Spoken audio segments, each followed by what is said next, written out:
cakap dengan abah saya cakap dengan mak saya, bahawa tak sing lagi. Saya tak sing. Orang nak buat bisnes sendiri. Sampai tu saya kena paksa pergi ngaji dulu. Lepas dia pergi hantar tu baru saya timbul kesedaran lah kan. Kita nak buat bisnes ni memang kena ada ilmu lah sebenarnya.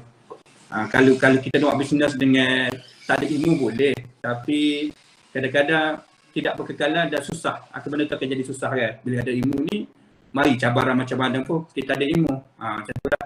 Jadi kalau pendedahan tu, perniagaan tu saya minat sebelum SPM lagi. Saya sudah macam nak belajar tu macam tak berapa. Nak lebih kepada nak suka berniaga kan, nak dapatkan duit macam tu. Situlah sampai ke degree pun saya tak nak pergi. Memang saya tak nak pergi, memang kena paksa. Memang saya kena paksa, tapi sekarang alhamdulillah lah kan. Okey, last daripada saya. Boleh ceritakan tentang latar belakang ibu bapa Encik? Okey, kalau ayah saya tu dia asal dia tentera. Dia tentera lah. Dia tentera, lepas tu dia berhenti dan dia buat bisnes. Dia adik-beradik 6 orang.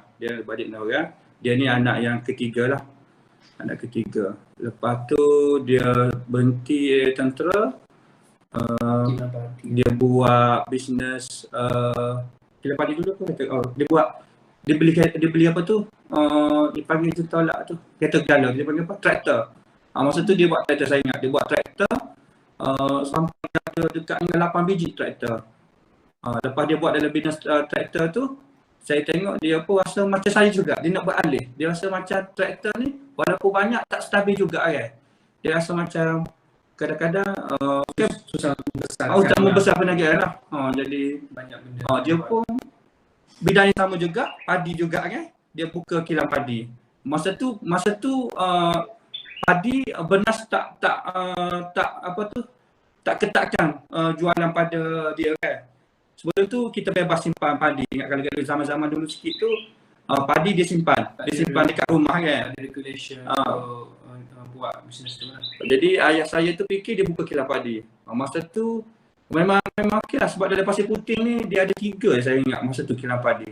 Memang okey lah bisnes tu, memang okey, memang sangat-sangat okey. Masih ingat masa tu pun pendapatan tu memang tinggi lah sebab 3 ke Pasir Putih, masanya saya 3 2 je saya tak ingat. Kilang padi yang ada Pasir Putih tapi tak tahu proses padi ke beras tu kan, ada mesin padi tu. Tapi selepas tu kerajaan umumkan padi wajib kena jual ke beras. Masa tu tahu bisnes tu. Memang membuang saja mesin padi tu. Masa tu pun mesin padi tu nilai dia 70,000. 70,000 tu masa kita bawa duit sekolah 20 sen, saya ingat. Masa tu 70,000 nilai mesin padi tu. Masa tu memang down tu bisnes tu. Memang mesin tu tak ada orang nak beli ya. Memang bisnes tu kerajaan umum macam tu. Itu bahaya bisnes. Kena tengok juga dengan politik, dengan persekitaran kan, dengan bermusim. Jadi masa tu jam. Jadi bapak saya pun tukar kepada construction. Dia dah ceburi bidang construction masa tu. Construction tu okeylah, adalah macam saya jugalah. Saya tengok dia pun turun naik macam tu. Ada macam turun naik. Masa construction tu dia ada backup business, kita ada buat.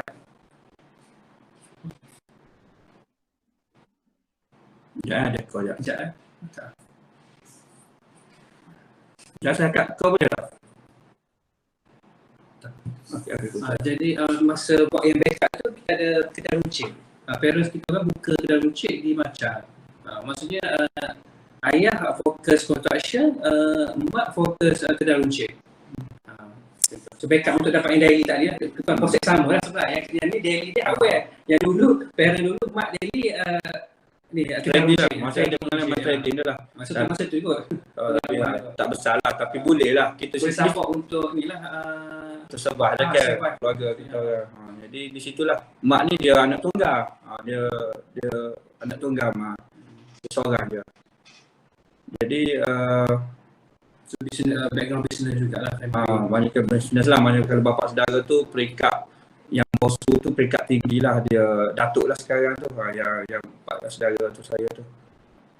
Itu dia high lah punya business dia. Di situ jugalah salah satu faktor yang buat saya tu tengok dia okey bila business. Okey lagi. Okey. Lagi.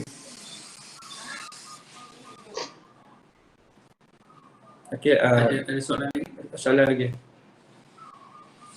Okey, terusnya saya Terima kasih Rabia. Saya nak tanya motivasi utama sebelum memulakan perniagaan. Apa? Sorry. Motivasi utama sebelum memulakan perniagaan. Tak clear. Macam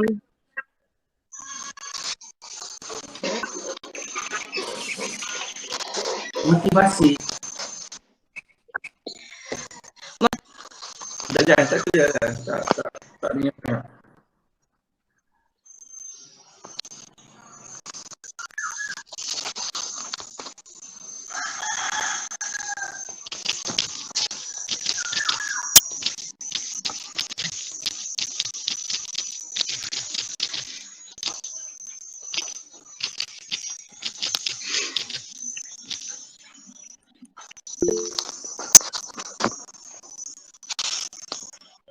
Motivasi utama sebelum ada motivasi. motivasi yang memberi inspirasi semangat kepada Encik untuk memulakan perniagaan ni. Okay, motivasi dia macam tadi lah. Macam berdasarkan motivasi kita sebabkan kita dah ada background keluarga dan kita tengok pun keluarga kita kebanyakan bisnes. Jadi motivasi kita nak ceburi lebih dari jugalah. Buatkan kita rasa dengan bisnes ni kita boleh kembangkan kejayaan lah. Tapi motivasi ni banyak faktor jugalah, boleh kaitkan dengan apa yang saya tadi kan saya cerita macam motivasi pasal pengalaman kita sendiri ada, lepas tu keadaan buatkan kita rasa nak merubah kejayaan kita daripada construction tadi yang tak stabil, buat kita jadi motivasi untuk jadikan kita stabil, kita masuk dalam trading. Okay. Itulah motivasi salah satu kan. Lepas tu kita tengok sekarang pun motivasi dia, kita tengok pun dalam bidang bisnes sekarang banyak yang berjaya kan. Salah satu tu jugalah buatkan kita rasa kita nak, kalau boleh nak duduk sebaris dia berjaya lah. Buatkan kita rasa kita lagi nak berkembang lah dalam bisnes ni. Salah satu lagi motivasi yang paling utama sebenarnya sekarang lah, motivasi sekarang ni kita rasa nak kembangkan Glad ni kecawangan yang lebih banyak. Sebab saya fikir bidang hardware ni dikuasai oleh kaum Cina lah kan. Kebanyakan hardware ni, jadi saya fikir saya nak motivasi diri saya sebagai Bumi Putra untuk kuat mana saya gagah duduk dalam industri ni. Itulah salah satu motivasi saya lah untuk untuk kejayaan saya dan untuk masyarakat lah. Encik Aire. Motivasi. Motivasi kalau macam kalau dulu saya depend macam ni. Kalau saya tak buat bisnes, apa yang saya akan jadi kan. So saya tengok macam kawan saya sekarang. Kawan saya sekarang dia go to engineer. Apa yang saya sepatutnya jadilah engineer kan. Sekarang dia sampai di mana tak? So saya selalu macam compare, saya sekarang kat mana? Saya tak naklah macam saya dah divert ke arah bisnes, tapi achievement saya down, dia orang tinggi. So bila saya tengok dia orang tinggi cuma, saya akan buat lagi cepat benda tu. So sekarang saya pun macam tengok achievement saya more than mereka. Pertama dari segi gaji lah, pendapatan lah. Saya tengok macam dia dah 4 tahun engineer, senior engineer macam tu. Contoh dia sekarang dah pakai Myvi contoh ataupun dia pakai kereta ni kan, brand ni kan. Jadi kita kena mesti beli brand yang high daripada tu lah contoh kan. Macam tu. Dia motivasi diri sendiri lah. Sekarang sudah motivasi lah. Saya dah bermotivasi lah. So next kita motivasi untuk macam apa saya cakap tadi, kita macam nak jadi kalau macam DIY ni rangkaian runcit terbesar di Malaysia lah kan, banyak. Macam Budak Osman, rangkaian kedai buku, Al-Ihsan, alat tulis, semua tu Bumi Putera. So macam masa kita sekarang ni untuk jadikan Bumi Putera rangkaian runcit hardware yang terbaik dan terbesar lah, insyaAllah lah. Itu kita punya motivasi sekarang. Okey, seterusnya, apakah sumber yang tersedia sebelum memulakan perniagaan? Contohnya macam emosi, sokongan. Siapa yang memberi sokongan? Macam saya ni, saya lebih kepada macam saya sendirilah. Saya sendiri sebab saya memang ambil keputusan macam ni kan. Jadi kalau ikutkan sokongan, abang dengan abang saya memang menentanglah asyik-asyik sebab saya itu dapat offer daripada kakak saya, dia kerja dekat Ipoh tu, dia dapat offer jadi cikgu ganti kan. Saya tolak jadi cikgu ganti. Dia duduk suruh saya jadi cikgu kan. Jadi selalu kali-kali saya sebut kan, bapa tak nyesal kau tak jadi cikgu macam gitu kan. Jadi kalau ikutkan sokongan tu daripada bapa, memang dia tak suka saya duduk dalam bisnes. Sebab dia tahu kan bisnes ni bahaya kan, dia dalam risiko. Tapi saya teruskan juga cabaran juga. Saya rasa memang saya minat dalam bisnes. Saya bolehlah kan untuk berdiri dalam bidang ni. Dari segi motivasi tu saya rasa saya sendirilah. Bukan motivasi apa tadi dia? Sokongan kan. Maknanya sokongan daripada diri saya sendirilah. Kalau saya sokongan aku daripada parent tu tak berapa ada juga. Sebab dulu masa SPM, sepuh saya jadi doktor. Tapi saya tak minat go to biology, saya minat matematik. So saya pergi ke engineer. Suppose saya perlu jadi engineer kan, tapi saya tak jadi engineer juga. Macam mana dapat sokongan tu kan? So sokongan tu bukan pasal sendiri lah, dia macam kita lebih senang kan. Maksudnya lain tu penentangan lah. Macam tu, so motivasi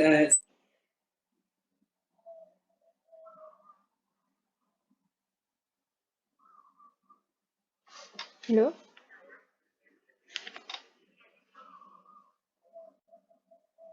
Dapat anak-anak saudara pun dapat sokongan juga sekarang. lepas tengok result tu. So kena akan sokongan tu dapatkan di sini dulu. Sokongan pada luar tu bila kita sukses baru akan dapat. Okay. Seterusnya, last soalan saya, apakah jenis rangkaian yang Encik ada, contohnya kemahiran peribadi yang boleh dilakukan untuk mendatangkan sumber yang diperlukan?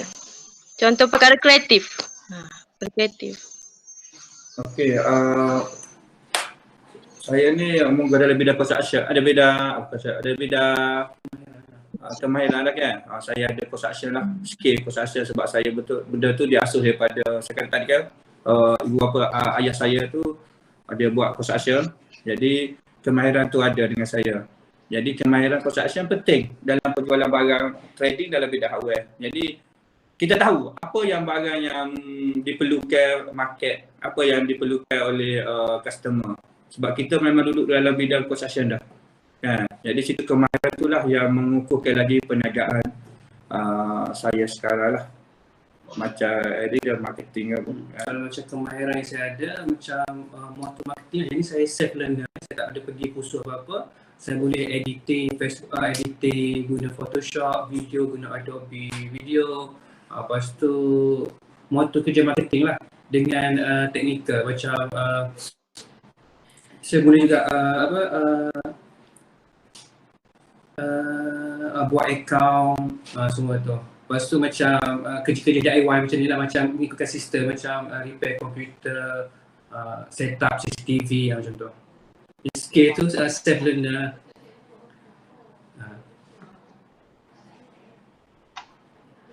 Okay, satu lagi macam design 3D rumah macam tu lah. Skill yang dapat semua business. Ada lagi?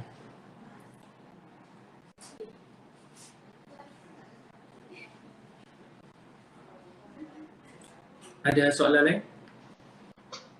Ada lagi. Tapi soalan, kita tahu kan setiap orang yang buat bisnes ni akan ada turun naik dia kan. Apa yang sentiasa ada dalam mindset Cik untuk kekalkan bisnes ni sampai sekarang. Macam Cik cakap tadi, mula-mula nak buat bisnes ni tak ada support dari family kan? Dengar tak? Okey, Boleh kalau balik tak? dengar. Kita tahu setiap orang yang buat bisnes ni akan ada turun naik dia. Apa yang sentiasa ada dalam mindset Cik untuk kekalkan bisnes ni sampai sekarang? Macam Cik cakap mula-mula nak buat bisnes ni tak ada support dari family kan? Apa yang ada dalam mindset Cik? Nak buktikan apa dia? Kalau macam itu kan saya set a goal dulu. Kita tahu matlamat kita nak apa, kita achieve ke tak benda tu. So dari situ kalau contoh ada problem kan, ada masalah problem, contoh satu problem penutupan kedai kan 2 minggu untuk PKP tu, apa yang kita nak buat benda tu, kita hilang sale untuk 2 minggu, apa yang kita nak atasi dia, apa yang kita lakukan, kita go to online. Tu adalah contoh contoh kita buat lah, cepatlah untuk sampaikan set goal tadi tu. Make sure goal tu terjadi. Apa-apa benda, walaupun dia divert. Contoh kita set goal nak buka cawangan. Tengok kan buka cawangan ni, year kedua kita dah planning nak buka cawangan. Tapi ada serta masalah PKP, cash flow apa semua. Okey, kita divert tu tahun ketiga. Kita stay buat benda tu. Mindset lah. Mindset and goal je lah. Yang tu betul lah. Mindset and goal, jadi walaupun masa tu tak sama yang apa yang kita fikir, tak sampai, tapi kita teruskan juga. Sebab kita teruskan juga, kita tahu apa yang kita letakkan titik akhir kan dalam bisnes kita tu, untuk titik akhir untuk kestabilan lah. Macam kena sampai juga. Walaupun kita sampai juga. Walaupun jalan boleh ikut, kita kena sampai juga ke hujung dia. Contoh saya beritahu cawangan kedua. Saya fikir cawangan kedua boleh menyelesaikan masalah isu, adalah dalam bisnes ada isu, contoh kan, isu sekarang kan. Ada overheat ke apa-apa kan. Jadi saya fikir cawangan kedua boleh selesaikan masalah saya. Jadi kita kena tuju juga. Apa-apa keadaan pun kita kena pergi ke cawangan kedua, kena buka. Maksud dia macam tu. Contoh tak ada dana, apa kita kena buat tak ada dana. So kita kena cari duit. Macam mana kita nak cari duit benda tu? Macam tu lah. Tapi goal dia sama lagi, matlamat dia tu. Kita kena achieve kan matlamat. Kena letak matlamat lah. Baru benda tu kita boleh sampai kestabilan macam apa Syahirah cakap tadi kan. Macam mana nak stabilkan perniagaan kan. Masa tu mungkin boleh berubah lah masa tu.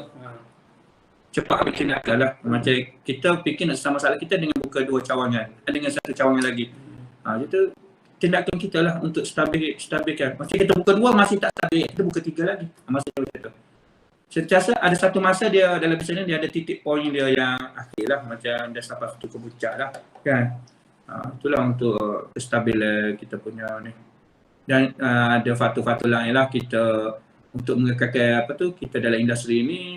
Kita kena sentiasa buat research lah pasal harga kan, macam sumber barang yang kita jual tu kita dapat kualiti dengan harga yang murah, macam mana nak dapatkan barang tu kualiti yang murah. Itulah tindakan-tindakan kita perlu ambil lah. Kita kena tahulah macam mana untuk dapatkan benda tu dengan murah, kualiti. Maksudnya kena cepat ambil tindakan lah. Kita tengok isu sikit, kita kena sesal lah. Maksudnya sekarang isu saya sekarang masalah kenaikan basic gaji kan, daripada 1,100 ke 1,500. Jadi saya kena sesal isu tu sebab isu tu memang wajib kan. Jadi macam mana saya nak menampung kos dengan 21 pekerja tadi kan, dengan kenaikan gaji kerajaan mungkin. Jadi saya macam mana saya nak sesal untuk kestabilan kita punya bisnes kan. Jadi kena cepatlah ambil tindakan macam mana.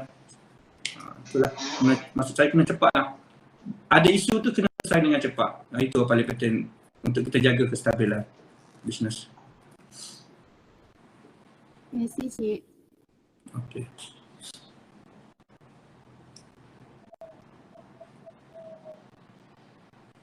Soalan seterusnya daripada saya. Pernahkah Encik risau dengan perkara yang Encik perlu kontrol apabila Encik menjalankan bisnes ni? Macam contoh dari segi bahan mentah ke? Yang stok tu kita risau bila contoh ikut musim. Contoh musim raya. Yang tu kita memang kena prepare lah, preparation stock. Kalau kurang stok memang masih kita akan drop lah. Dalam trading ni stok ni memang sangat penting. Sebab kita profit kita berdasarkan stok kan. Bila kita tak ada stok, macam mana kita nak dapatkan profit? Nak dapatkan profit, macam mana kita nak bayar gaji, kos segala kan. Jadi stok sangat penting. Jadi kita untuk stok ni kita di macam bisnes saya ni kita ada 3 orang untuk kontrol stok. Maksudnya purchasing, delivery barang, lepas tu check stok. Maksudnya 3 orang ni dia orang yang akan memastikan stok kita tu ada dan dapatkan harga yang terbaik. Terbaik dengan berkualiti lah. Ada barang nak jual, macam mana nak jual kan? Penting lah, stok tu memang sangat penting dalam bisnes. Soalan seterusnya, risiko yang dihadapi seawal perniagaan ini. Kalau ikutkan risiko, masa pembukaan tu memang kita mengalami masalah yang besar lah. Kita buka tahun 2019 Oktober, bulan 10 kan. COVID kena Februari. Kita baru start, sebelum 6 bulan, masa kita baru sampai 6 bulan kita dah kena tutup kan kedai. Tutup 2 bulan lebih. Ini tu isu yang terbesar yang kita alami lah. Masa tu kita baru nak start buat bisnes. Tapi isu pun baru meningkat, masih baru meningkat. Time tu yang isu yang besar ni kita ada keluarkan cek kat 300k. Okey, cek PD cek ni maksudnya cek forward lah, cek bersampai lagi. Target tu kita forward ke depan ya. PD cek tu. PD cek dalam 300k, account reserve yang kita ada masa tu dalam 80k. Tapi kan itu untuk penutupan tu dia bagi emergency announcement. Saya rasa dalam 2 hari dia bagi tahu, esok tutup. So time itulah risiko macam mana kita nak bagi tahu supplier. Bagi kita, bagaimana kita nak bagi Cek sudah keluarkan. sudah keluarkan.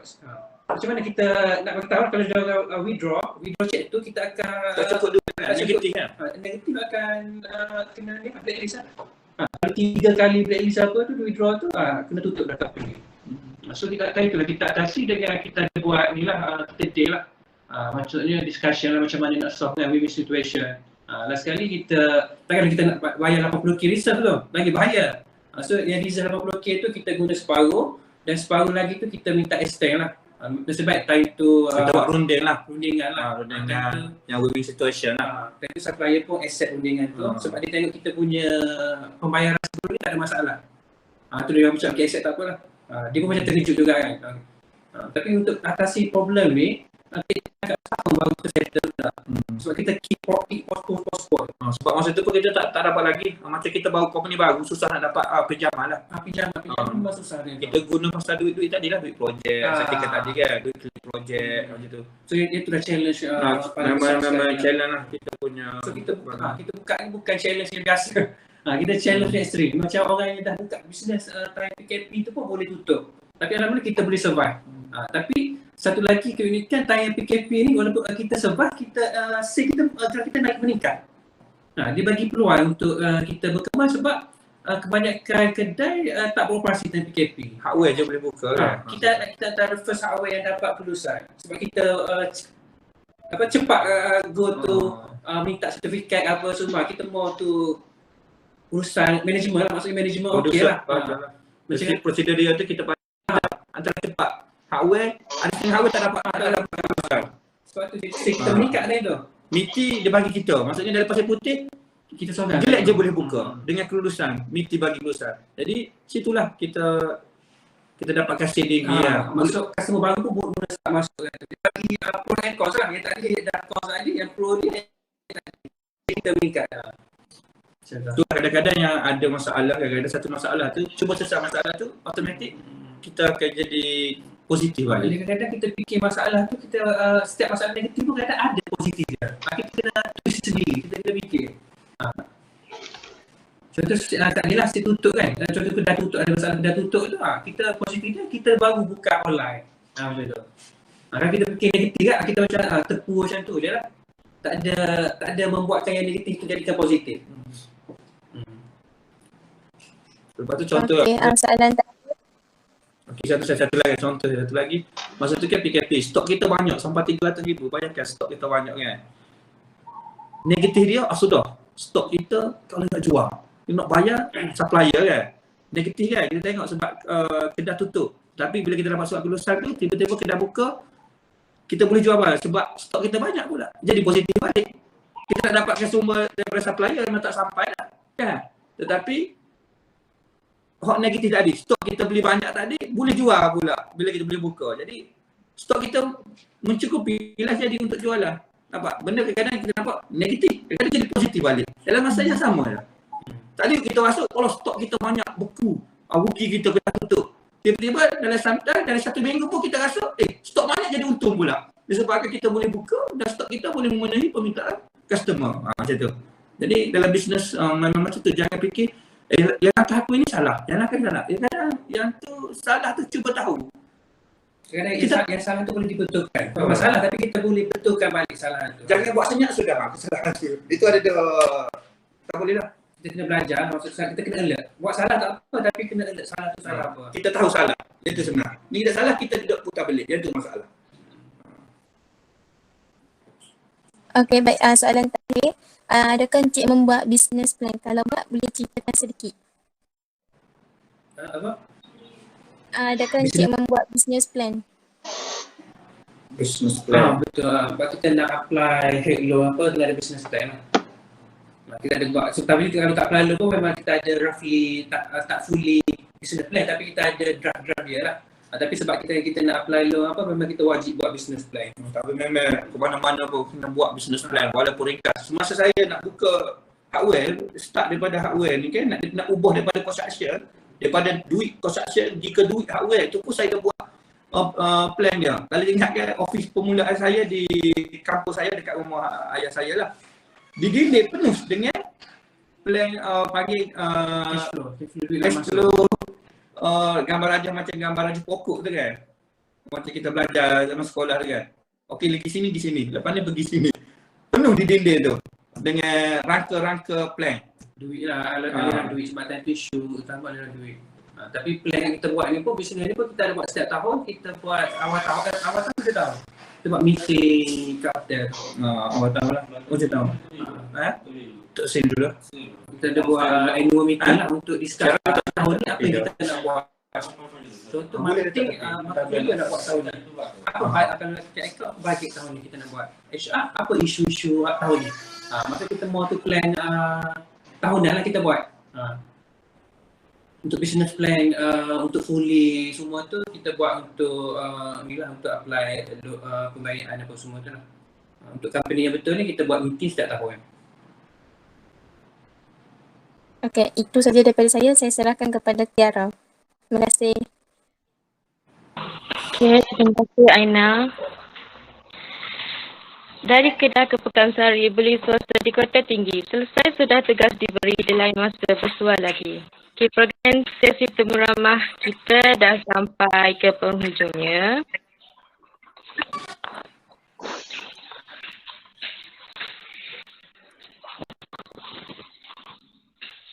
Dengar tak suara saya? Dengar. Ni nak balik balik patung.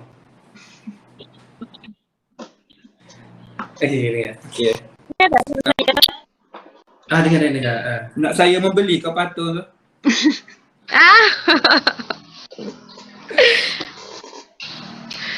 Okey, program sesi temu ramah kita dah sampai ke penghujungnya. Jadi kami semua ni memohon maaflah jikalau ada salah tutur bicara. Dan sekali lagi terima kasih kepada Encik Amirullah dan Encik Irene kerana sudi atas perkongsian sebentar tadi dan